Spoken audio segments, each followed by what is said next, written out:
ఐక్యరాజ్యసమితి గుర్తింపు పొందిన ప్రపంచంలోని 194 దేశాల జెండాలను కాకినాడ జేఎన్టీయూకేలో ప్రదర్శనగా ఏర్పాటు చేశారు జేఎన్టీయూకే వైస్ ఛాన్సలర్ మురళీకృష్ణ.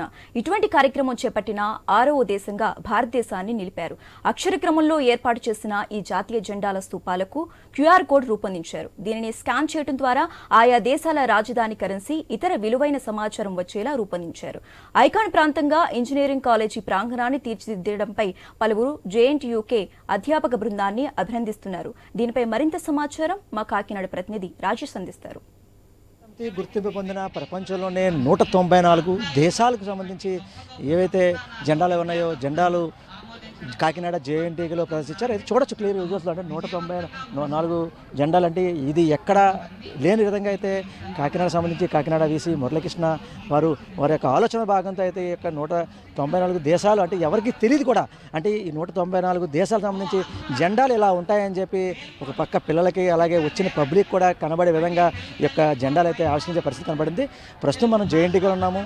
ప్రస్తుతం మన వద్ద జేఎన్టీయూ వీసీ మురళీకృష్ణ గారు వారిని అడిగి మరింత సమాచారం అడిగే ప్రయత్నం చేద్దాం. సార్ చెప్పండి, అంటే మనం చూడొచ్చు 194 జెండాలు కూడా చాలామంది తెలియదు. అయితే అటువంటిది మీరు 194 జెండాలు ఇలా ఉంటాయి అని చెప్పి ఒక క్యూఆర్ కోడ్ పెట్టారు. అంటే దానికి గల ప్రధాన కారణం ఏంటి? మాకు ఓ పర్టికులర్ టైంలో జేఎన్టీయూలో 14 దేశాల స్టూడెంట్స్ చదువుతూ ఉండేవారు. అప్పుడు 14 దేశాల ఫ్లాగ్స్ని ఒక 1 అడుగు సైజు ఉన్న వాటిని ఎగరేసేవాళ్ళం. అంటే మా యూనివర్సిటీలో కొన్ని చోట్ల పెట్టాము అది. నేను last year UNO headquarters జెనీవాకి వెళ్ళినప్పుడు స్విట్జర్లాండ్లో అక్కడ అన్ని దేశాలవి ఎగురుతూ ఉంటాయి. ఇక్కడ అది ఇన్స్పిరేషన్గా చూసుకుని నేను ఇక్కడ మనం ఎందుకు చేయలేమనే ఉద్దేశంతో చేయడం జరిగింది. దీని గవర్నమెంట్ అంటే ఎస్టిమేటెడ్ కాస్ట్ అయితే 25 లక్షల మూలంగా మాకు చాలామంది రాలేదు. అంటే టెండర్లో కూడా ఎవరు కోట్ చేయలే.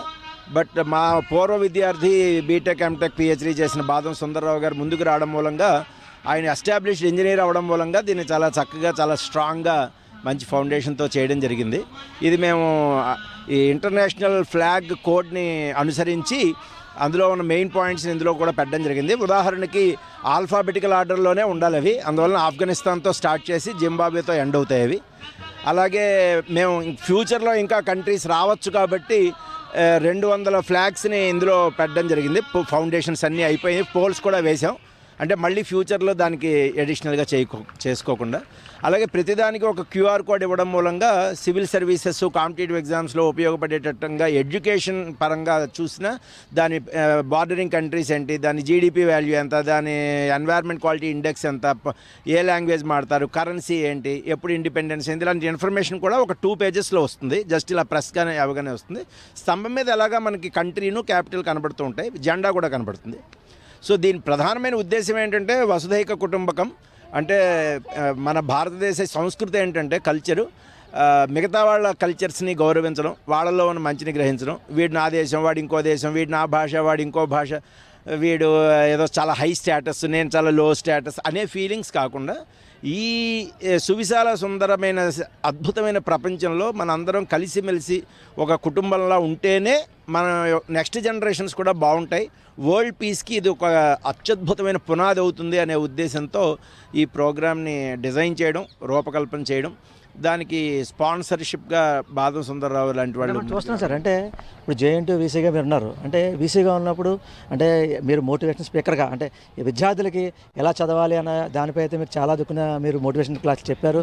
అలాగే మీరు అడ్మిషన్ అంటే జనాల్లోకి వెళ్ళి పరిస్థితి కనబడింది. అయితే మీరు వీసీగా ఛార్జ్ తీసుకున్నప్పటి నుంచి డిఫరెంట్గా ఏదో చేస్తారని చెప్పి ఒక ప్రజలకు ఆలోచన. అదేవిధంగా 194 జెండాలకు సంబంధించి అంటే ప్రతి ఒక్కరు చూసే విధంగా అంటే ఈ జెండాల యొక్క వివరాలు తెలిసే విధంగా మీరు అన్నీ ఏర్పాటు చేశారు. అంటే మీకు ఎలా అనిపించింది ఇవన్నీ చేసినప్పుడు? ప్రపంచంలో ఎక్కడికి వెళ్ళినా సరే నేను ఎప్పుడు ఒకటే ప్రశ్న అడుగుతూ ఉంటా. Best students of the world are Indians outside India. So ఇవాళ ఇండియన్ స్టూడెంట్స్ అంటే అందరూ పడి చస్తారు అసలు. ఎందుకంటే they are especially Indian students. ఇక్కడ ఇంకా ఏమైనా కొంచెం అల్లరిగా ఉంటారేమో, కానీ వాళ్ళు బయటికి వెళ్ళి చూస్తే చాలా డిగ్నిఫైడ్గా ఉండడం. మన మ్యాథమెటిక్స్ చాలా బాగుంటుంది, మన ఇంగ్లీష్ చాలా బాగుంటుంది. 100 దేశాల్లో ఇంగ్లీష్ భాష లేదు, మనకు ఇంగ్లీష్ చాలా బాగుంటుంది. కాబట్టి ఇండియన్ స్టూడెంట్స్కి చాలా అవకాశాలు ఉన్నాయి. మీరు ఇవాళ అమెరికా తీసుకోండి, యూరోప్లోని ఫ్రాన్స్, జర్మనీ, స్విట్జర్లాండ్, నెదర్లాండ్స్ లాంటి దేశాలు తీసుకోండి. అందరూ ఇవాళ ఇండియన్ స్టూడెంట్స్ నెలకి 10 లక్షలు 20 లక్షలు సంపాదిస్తున్న వాళ్ళే. కాబట్టి మనం ఈ ప్రపంచం అంతా ఇవాళ మనల్ని ఆహ్వానిస్తున్నప్పుడు మనం కూడా ప్రపంచానికి ఆ విధమైన రెస్పెక్ట్ చిన్న వయసులోనే కనుక మనం డెవలప్ చేసుకుంటే మన యొక్క భవిష్యత్తు మనకు కనబడుతూ ఉంటుంది. ఈ ప్రపంచం అంతా నాకు ఒక కళావేదిక, దీని మీద నేను చక్కగా పెర్ఫామ్ చేస్తే ప్రపంచం అంతా నన్ను ఆహ్వానిస్తుందనే విషయంలో స్టూడెంట్స్లో ఒక రకమైన ఉత్తేజం అవన్నీ డెవలప్ అవుతాయి. మ్యూచువల్ అండర్స్టాండింగ్ డెవలప్ అవుతుంది. ఒకళ్ళ ఆహార విషయాలు ఒకళ్ళ ఉంటాయి. కొన్ని చోట్ల చూడండి, కప్పలు తింటారు, పురుగులు తింటారు, తేళ్లు తింటారు, బొద్దింకలు తింటారు. అంత మాత్రాన వాళ్ళని అసహించుకోవాల్సిన అవసరం లేదు.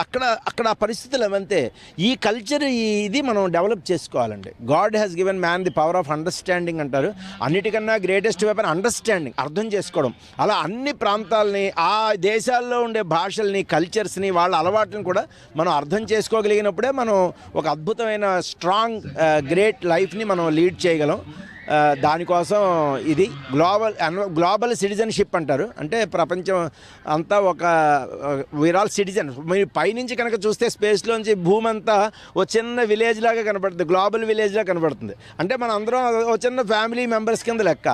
సో ఆ ఫీలింగ్ కోసమని ఇక్కడ ఇవాళ చూడండి, మనం ఆగస్టు 15 కానీ జనవరి 26 కానీ మనలో ఒక రకమైన చాలా భావం, హైలీ ఎనర్జెటిక్గా ఉండడం అవన్నీ వస్తాయి.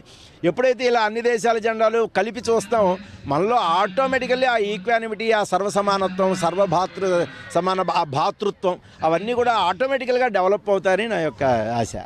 చూసాం ఇప్పుడు జేఎన్టీలో వీసీగా మీరు ఛార్జ్ తీసుకున్నప్పటి నుంచి మరింత అభివృద్ధి దిశగా మీరు అడుగులు వేస్తున్నారు. అంటే ఇంకా అభివృద్ధి దిశగా కానీ, లేకపోతే పిల్లలకి మీరు ఇచ్చే చివరాఖరి అంశం ఏంటి? ఇవాళ అంటే ముఖ్యంగా ఇండియన్ స్టూడెంట్స్కి ఉన్నన్ని అవకాశాలు చరిత్రలో ఏనాడు ఎవరికి లేవండి. వాళ్ళు అసలు పెద్దగా చదివేకర్లా టాపర్లు అయిపోకర్లా. వాళ్ళు కొంచెం ఈ బ్యాడ్ హ్యాబిట్స్ నుంచి దూరంగా ఉండాలి.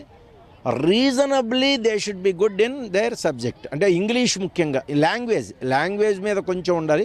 తర్వాత ఈ మ్యాథమెటిక్స్ లాంటి చిన్న చిన్న స్కిల్స్, కొంచెం ఆలోచన అర్థం చేసుకుని చదవడం, ఈ 2 స్కిల్స్ కనుక చేసుకుని బ్యాడ్ హ్యాబిట్స్కి దూరంగా ఉంటాయి. నేను ఎప్పుడు చెప్తూ ఉంటా, avoid sad, you will be joyful forever and you will have joy forever. Sad అంటే ఏదో కాదు. ఎస్ అంటే స్మోకింగ్, ఏ అంటే ఆల్కహాల్, డి అంటే డ్రగ్స్. ఈ మూడింటికి కనుక స్టూడెంట్స్ దూరంగా ఉంటే, Indian students reasonably good student, average student కూడా అత్యద్భుతమైన ఫ్యూచర్ ఉందండి. This is my only thing. అదే మనం విన్నాం. అయితే జేఎన్టీయూసీ మురళీకృష్ణ గారు చెప్పిన మాటలు అంటే 194 ప్రపంచంలో 194 దేశాల జెండాలు పెట్టడానికి ముఖ్య కారణం అంటే గ్లోబల్ టెక్నాలజీ. అంటే ప్రతి ఒక్కరికి, అంటే ఏవైతే జెండాలు పెట్టామో జెండాల దగ్గర ఒక క్యూఆర్ కోడ్ పెట్టామో, అక్కడ ఆ క్యూఆర్ కోడ్ అంటే దానికి సంబంధించి వివరాలు, అంటే 2 పేజీల వివరాల వరకు మొత్తం అన్నీ వస్తాయి. అలాగే మొత్తం తెలిసే విధంగా నేను ఈ 194 దేశాల యొక్క జెండాలు పెట్టానని చెప్పి, అలాగే అంటే ప్రతి ఒక్కరికి తెలిసే దిశగా అని చెప్పి అడుగు వేసని చెప్పి, దీనికంటే గతంలో చదివిన ఎంటెక్ బీటెక్ స్టూడెంట్ ఎవరైతే ఉన్నారో బాదం చంద్రరావు వారి యొక్క ఆర్థిక ప్రోత్సాహంతో ఇవన్నీ జెండాలన్నీ పెట్టడం జరిగిందని చెప్పి ఎవరైతే వీసీ మురళీకృష్ణ చెప్పి పరిష్కారం. ఇదే కొన్ని తాజా పరిస్థితి. కెమెరా పర్సన్ సురేష్తో రాజేష్, ఐ న్యూస్, కాకినాడ జిల్లా, జేఎన్టీకే నుంచి.